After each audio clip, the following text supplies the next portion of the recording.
guys, welcome back to another video, guys. Now, it's been a while since I've done one of these, but it is time to come back and talk about another Marvel movie. Yeah, I said I was going to work my way through all of them up to Avengers. No, Spider-Man Far From Home, do the entire Infinity Saga. I've been reviewing Black Widow Phase 4 stuff since it's come out. So, yeah, we're up to Guardians of the Galaxy Volume 2, which is kind of exciting because we are that close now to Guardians of the Galaxy Volume 3.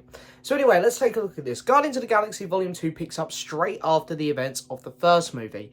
In this film, we see the gang up to doing some more jobs and causing some trouble. And along the way, they come across Star-Lord, Peter Quill's father, Ego.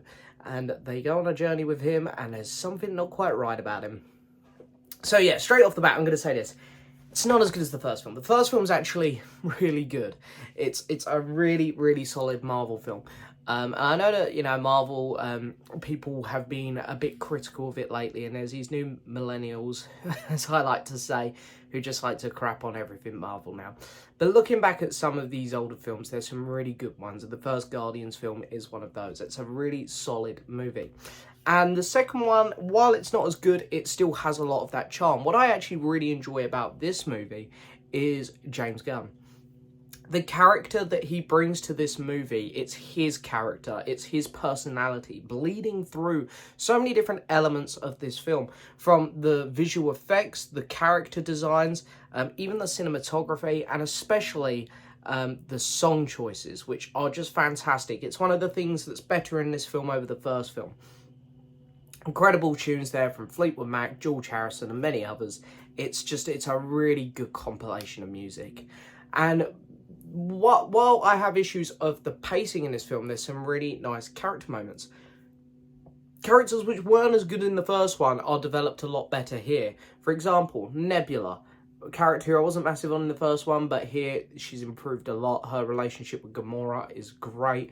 Drax is another one whose relationship is developed a lot more in this one. With characters like Mantis. And Mantis, speaking of Mantis, what a great new addition to the team. On top of that, Rocket goes through such a great little story arc in this one.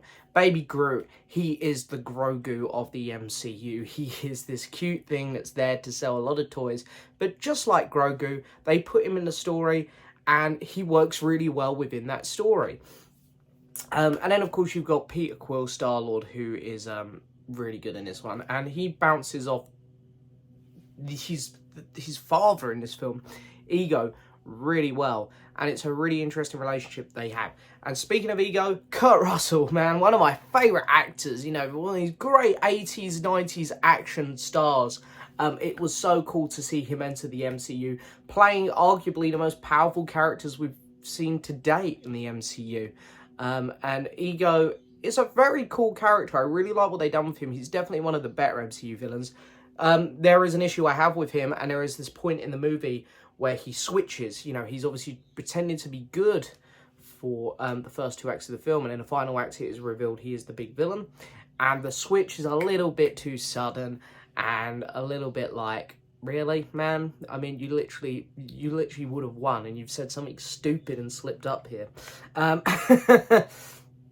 But saying that, you know, I think that is the issue with the movie. There is just some pacing issues, and I think the switch happens too quick. I think the start of the movie, it is boom, boom, boom, here's the dad, here we are, we're off to this planet, and then we get to Ego's planet, and then it just kind of comes to a grounding halt. And I feel like if they took their time to get there a bit more in the first couple acts, it really would have made the film feel a bit better. A character who I haven't mentioned yet is Yondu, who I've got to talk about because I liked him in the first one. I really like Michael Rooker, and in this film they do so much with him. He's just really, really good in this film. But yeah, overall, Guardians of the Galaxy Volume 2, it's one of the more interesting MCU films. It's one of the more... I feel people who don't like the Marvel formula much, this is one that you might enjoy more along with the first Guardians film, and I'm hoping the third one, because you have that James Gunn style and personality. It feels more unique than a lot of the others in this series of films. But as I say, compared to the first one gets nearly everything right. It's a really solid movie.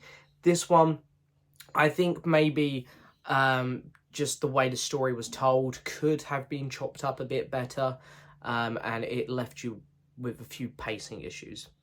But overall, it's a very solid film. I'm going to give it a 7 out of 10. So yeah, I hope you enjoyed this video, guys. Next MCU film I'll be reviewing, technically it will be Homecoming. I had to think about what one come out after this.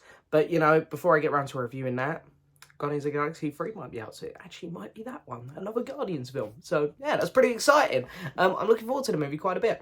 But anyway, there we go, guys. I hope you've enjoyed this video. As always, don't forget to hit that subscribe button, like the video, leave a message, and as always, I'll see you next time for another video. Bye-bye.